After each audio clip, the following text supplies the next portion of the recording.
What's up, guys? It's Chris. What's up, guys? It's Chris. You're watching Plumbing Explained, and today we're going to show you how to caulk the base of your toilet like a professional.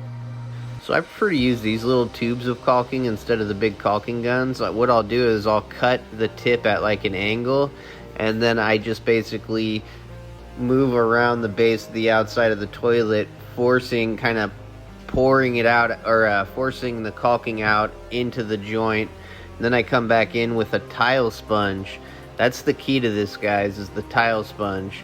And no matter what flooring you're working on with this tile sponge, it'll clean it up really nice compared to, like, I used to use a rag with my finger, all different kinds of methods. But when you use a damp tile sponge, it really helps the cleanup, and it makes everything just look real nice, as you'll see here.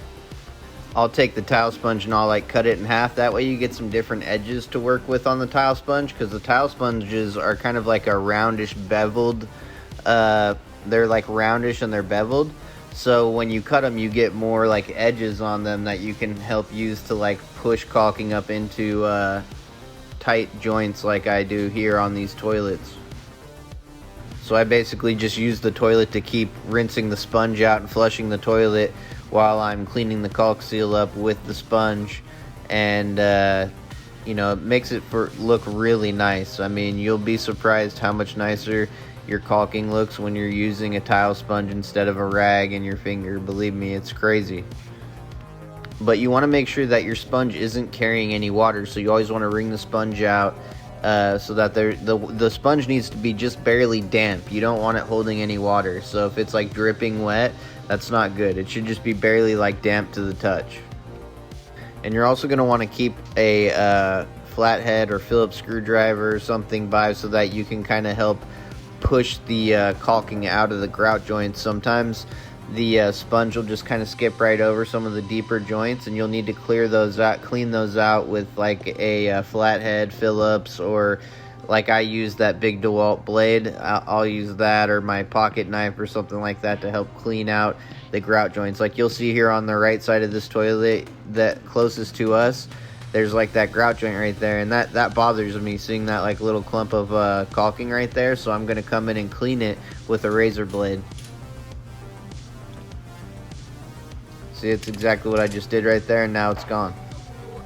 And you could have done that with like a flathead as well, or even sometimes I'll get by with a small thin Phillips. But look how clean that caulk seal is. I mean, you really can't see it at all. Over here, the caulk seal is a little bit watered down. I think my sponge had a little bit too much water on it. It was a little too damp when I first caulked this side. So I'm going to go ahead and come through and clean up that far grout joint there. And then I'm going to really clean this up with one of the like sharp edges on the sponge that I made by cutting it in half. And look how nice the seal looks now after it's been completely cleaned up. And that's exactly how it should look. The toilet should look like just one big fixture that just is mounted to the floor.